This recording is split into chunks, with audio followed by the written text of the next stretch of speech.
Hey designer, Alex here, welcome to the channel and welcome to the new series here on the channel in which we are going to talk about web design. Over the next 4 weeks I'm going to show you 4 different videos and we are going to start from the wireframes and ideation all the way to prototypes, and I'm going to also show you how you can polish some of those elements up to make them look more presentable to your client. This is the insert for my new course Adobe Xd Masterclass and I'm going to give you a massive discount. A link to the discount will be in the description. Simply enter that coupon code to get the discount. In this first video from this series we are going to talk about project brief, and we are also going to cover paper wireframes in which we are going to flush some of our ideas down on a piece of paper before we go into Adobe XD and actually start creating those wireframes there. So let's jump inside the video.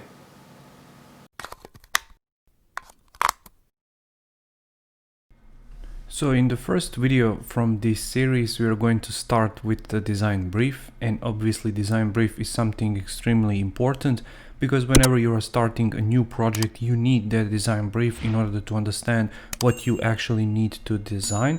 I'm going to show you a template which I have created and used over the years, and if you enroll in the course you're going to be able to use this template in your personal or commercial projects free of charge, because I'm going to give you an empty template which you can actually fill in for your projects. So this is how the template actually looks like. We are opened it in Adobe XD. So you have a company profile, project overview, goals and objectives, target audience, design requirements, budget and schedule, and finally a project timeline. So this is the brief essentials, and it explains to you what you actually need to include in your design brief in order to access all of that information that you actually need for your project. And this which says our brief is actually a template which I have used for this design course, and inside of our brief there are actually all the major and important information that you need in order to complete this course and in order to understand what you actually need to design. So basically what I did in this design brief is I used a client, and this course covers imaginary client, but I did a project similar to this in real life. So I used experiences from that project into this project which I have created for this design course. So let me quickly walk you through the information that we have inside of this design brief so you can better understand what we are going to be designing in this 4-part video series, and also what we are going to be designing in this video course if you enroll in it. So here we have the new bank website design, which is actually the name of this imaginary company. We have a company profile here, so it's a leader in online banking. You can read about it here. You can pause this video and read everything if you want. We need the project overview. So project is focused on a redesign of their current website, which looks dated and far too complicated to use.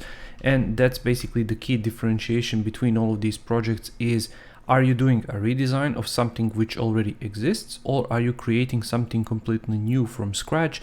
And basically from those things it depends how complex this project is going to be, how long it's going to take you, and how much you're going to charge at the end of the day. So basically what we have below that is goals and objectives. So their main goal of this project is to attract more users to the website, and by having a great user experience, which is the key of this project, they actually want to make them stay there as a customer. Goal of this project is to attract people with great offer and take them away from competition, and once they become a customer, making them stay one by upselling them other services and offers. Because this bank has a lot of different services, as all of these banks do. They have cards, they have different accounts, they have different savings schemes and so on. So if you for example take them up on one of the offer, maybe you're going to be interested in taking them up in some of these other offers, and that's their main target right here, and their main objective is to take you into their system, let's say. And then by simply using one service, they will upsell you all of these other services later, so they can keep you as a customer for longer. Basically, target audience is age 20 to 45, so really young people, and that's the key goal of this website. So you can see right here to decrease the bounce rate by 40% in the first 6 months once the site is live. Additional objective is to convert 50% more people in that time. In combination with their marketing strategy, they will launch along with the site. And as I said, age is 20 to 45. And the key reason why the bounce rate is just so high is because right now their target demographic is not, as it says here, 20 to 45-year-olds, but much older people. And all of these older people don't really like their existing website because it's really difficult to navigate, it's really difficult to manage. All of these buttons and so on look like they are from the 90s. So what they want to achieve with this project is simply modernizing that website, making it much more user interface focused, much more user focused at the end of the day. So users will be able to understand it much better and to access it much better and to stay on it for longer in order for the bank to convert them more. So what we have right here is gender, 40% female, 60% male, country of residence is Serbia and United Kingdom, city of residence is Belgrade and London, workplace mostly lower income jobs but small business owners as well, especially freelancers. So what this tells us is complete demographic, what these people like to do, what they are doing, how old are they and where are they located, which all is really important because you can understand which imagery you are going to use. So let me give you an example. You're not going to use some rich people on a yacht, for example, because these people are not those people, so they are not your target audience. You're going to use something really vibrant, something really young, so young people hanging out, smiling, all of those types of things. So you're going to attract more people like that to your website by using that imagery. You're also going to be using different narrative than they are using at the moment, because as I said, at the moment they're really focused on older audience and they're using narrative of that type. But right now they're going to rotate that narrative, to sort of say, to serve younger people. And to focus on younger people, you have to use different language, you have to use different narrative, which is a little bit less serious and a little bit more fun. So younger people are going to be attracted to your offers and they're going to stay for much longer on your website. So what we have more is media consumption habits. So they are 60% on Instagram, 20% on YouTube, Twitter and TikTok are 10%, so you can see a lot of these are video-based platforms, especially YouTube and TikTok. So Instagram, they are mostly watching stories, for example, so you can use some sort of video ads when you're making these campaigns. So just to keep that in mind, you're going to focus your website perhaps on serving more video content because they're used to watching video content, which is why this is really important when you're trying to understand your target audience. And finally, we have daily habits, so social media consumption, daily work commute, eating healthy, working out in the afternoon. So you can see right here, really active people, really socially active, really engaging in these social activities. So they really like their social media, they really like to eating healthy, working out in the afternoon. So you can use all of these things into your advantage when you're choosing colors, when you're choosing imagery, text, and so on.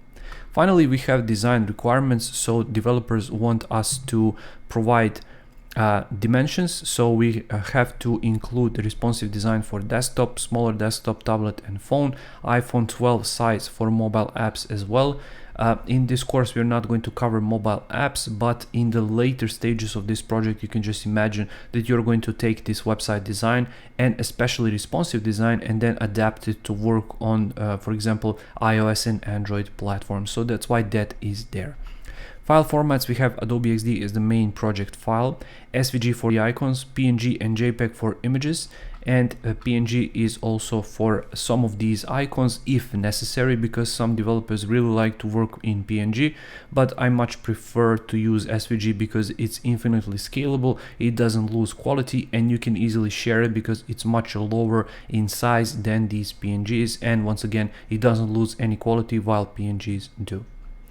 And finally, we have PDF for design brief and additional project documentation. require color palette provided on request, which means that they do have their own colors, but in some of these projects you have to invest your time and money into these colors in order to come up with a nice color scheme. So therefore you can then use that color palette in that particular project. What we also have is asset to be included provided on request, which means that they will include images for us to use in this project, associated copy documents provided on request, and communication with copyrighted throughout the project, which basically means all of the copy we are going to use in this website is going to be provided on request by the client, in this case the bank. In majority of especially smaller projects, you are the one who is responsible for the copyright stuff, so coming up with all of the text which is going to appear on the website or mobile app. So make sure to always charge more for those services, because those are the services of the copywriter. Client wants to save money and they want you to do all of the work, so make sure that you are paid well for those services, because they don't focus on design services per se. It's more of the copywriter's job. And finally, what we have right here is budget and schedule. You can see the budget breakdown.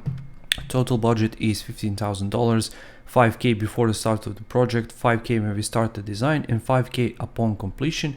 And you can obviously do this however you want. You can structure it however you want. You can do 50-50. You can do what I did right here, so 33.3% for each of these stages. You can go with 70-30, however you want, but always make sure before you get started to get paid, because if client for whatever reason decides to bail out, decides to skip this project, decides that they don't want to do this anymore, you are still secured with that money, at least partially. So you didn't waste your time and invest your time for nothing, you still got paid.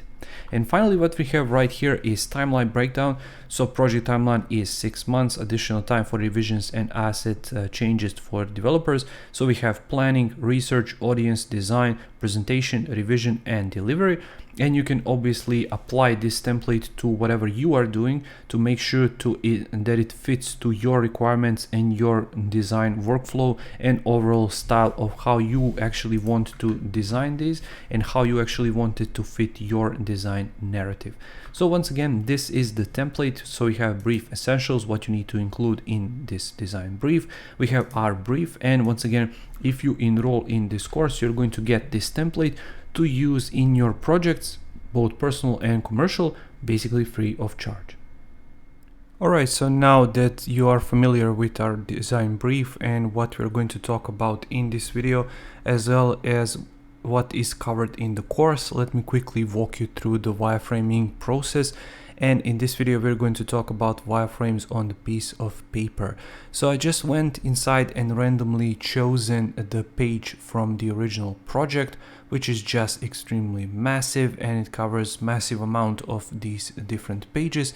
So I have chosen the accounts page for this video series here on YouTube. So accounts page is basically allowing you to create all of these different accounts that you can use for the bank. So whether that is just a regular account that you're going to use every single day, or foreign account, so you need to use any other currency, millennial account, which is their basically a premium package that they're using for young people, i.e. millennials, or finally premium account, which is basically for their premium services and their more upscale clients. So in this video, as I said, I'm going to walk you through the wireframing part of the process on the piece of paper, and I'm going to show you what we're going to create. So basically what you need for the wireframing part of the process is any old piece of white paper or pen, whichever pen you want to use. I'm using simply this regular pen. You can also use these kinds of pens with this shorter tip at the top, so you can do whatever you want. You can also use different color markers. I have this nice small one with 3 different colors, so I can accent some parts of my design if I so choose. So to get started, let me quickly flip it like this. What we're going to do is, I always like to start by simply drawing my outline, something like this, for example. And I always like to leave this space right here to be blank and to be empty, because I use this space to fill it in with some additional information that I want to use. So for our project and our design, we're going to use this top navigation section right here, and in it we are going to include locations, and it's going to write in right here. We're going to write in for business, because businesses can then click right there to open up a business account or to access their existing business account. We're going to have a phone with the phone number right here so that they can contact the bank directly if they need any advice or any other question answered, and that can be accessed by both personal as well as business owners. Finally, we are going to have two flags. So we are going to have the UK flag right here, as well as the Serbian flag. And UK flag, because website is going to be on English, is going to be selected, while the Serbian flag is going to be a little bit grayed out, just to indicate that this flag is selected. In terms of style of this paper wireframe, I said it in the course many times, you can do whatever you want. If you have the budget, if you have the time, you can invest as much time as you need or want in this wireframing process. But I really like to get over with quickly, because as I said, this is just the ideation part, and you just want to use this part to flush your ideas down on the piece of paper before you actually jump inside Adobe XD and you actually start creating some of these wireframes and then sending them for revisions and for further comments. So below this, we are going to include a navigation, which is going to be our main navigation. And this navigation is going to follow on scroll, so it's not going to stay permanently right here. So whenever users scroll, it's going to follow wherever they scroll down on the page. So what we're going to include in it is a logo right here on the left. We're going to have a login button right here. I'm going to write in BTN, and this login button is actually going to take us to the dashboard login page. And this website is also going to have the dashboard in which you are going to be able to access all of this information. So we are going to write in accounts and a selector, because we are on the accounts page, but we are also going to have loans, cards, invest, and digital. And don't worry about your handwriting here, because once again, in majority of cases, you're just going to use these wireframes for yourself, or in some cases, if the client really wants to check out your progress, you can send them these wireframes as well. But as I said, in majority of cases, you're just going to use them yourself. Here we are going to have the hero section, like so. And here we are going to have the couple of people, for example, holding hands, and I'm going to simply draw them like this. I know it's silly, but I don't want to waste too much time in this part of the process. Perhaps we can put them in a circle just to signify unity, for example. Maybe we can put some other shapes here. So for example, maybe this X, maybe this circle, maybe some line or something like that. And here we are going to have the title.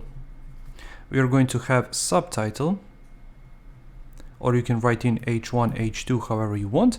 And we're also going to have a nice call to action button, so BTN. This call to action button can take us to the specific part of this page, and we can also do that in Adobe XD. So whenever user clicks there, it's going to take them to the specific part of the page. So perhaps we can maybe use scroll to, or something like that. So once again, this is where this comes in handy, because it's empty space and you can write in whatever you want to remind yourself what you want. And perhaps we can use BG shadow here, so that I know that I want to use background shadow with rounded corners, for example, for this navigation. And below that, we are going to, for example, write in accounts, and finish this later in the design part of this project, when we're actually going to have real copy included inside. What I want to include right here are 4 different icons, because we have 4 different accounts. So I'm going to include my icons like this. This first one is called Start. This one is called Foreign. this is millennial, and finally this is premium. And for each of these, it's going to have selected an empty state, which we're going to cover in the last video of this video series. And we are going to cover, for example, start in this section. So when they select the start, we're going to have the image right here. And you can use marker right here, but I just like to do this because it's really nice and simple. And let's actually use marker for this selected state. So let's indicate that this is selected. So for example, this is selected. And as I said, you can do whatever you want. You can finish it up however you want, but I just like to make sure that it's presented at least like this, so that I know that this is the selected one. You can also make sure to use an arrow, selected, just to indicate, for example, if you're sharing this with your client, that this is the one which is actually selected. Right here, we're going to have, for example, starter or start account. And we're going to have a line of text, for example, a nice big paragraph, 5 or 6 lines of text, something like that. And we are going to have a BTN right here, which is going to say, for example, apply now. So they can apply directly from here to open that start account. Below that, we're going to have common questions. And this time I'm going to use 3 different icons like this, and I'm going to have a title right here.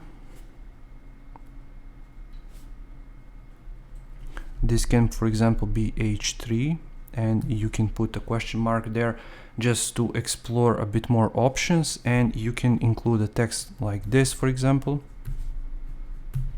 just to offer the explanation and perhaps even some most common answers right here. So this is explanation, and these are the answers.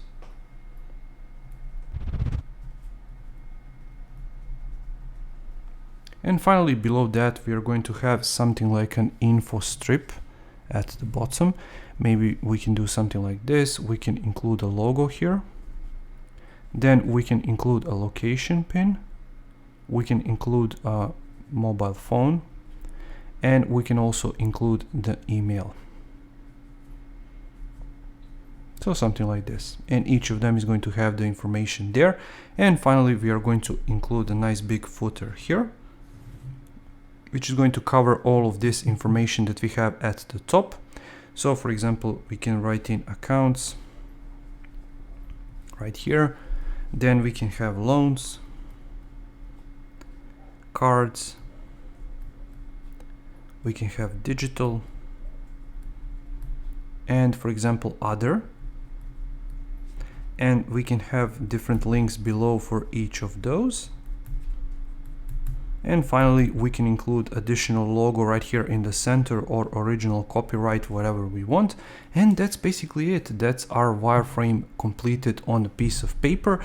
And I just wanted to show you this video because it's really important part of the design process. Because you can flush down your ideas really quickly, and you can put them down on a piece of paper before you actually move on to Adobe XD. And although it seems like it's a bit of waste of time, it's actually a bigger waste of time to start directly in Adobe XD, because you don't have all of this different information, and it takes a lot longer to create something in Adobe XD than just to draw on a piece of paper like this. So that's it for this video. In the next video, we're going to take this paper wireframe that we created. I'm going to scan it. You can also use your mobile phone if you don't have a scanner, that's also fine. And you can simply import it into your computer, drag and drop it in Adobe XD to use as a reference, and then go on from there and start designing your wireframe in Adobe XD. Thank you for watching this video. I really hope you found some value in it. If you did, make sure to press that like button. I upload new videos every single week on design, passive income techniques, motivation, and more. So if you don't want to miss that, make sure to subscribe, and I'll see you in the next video. Take care.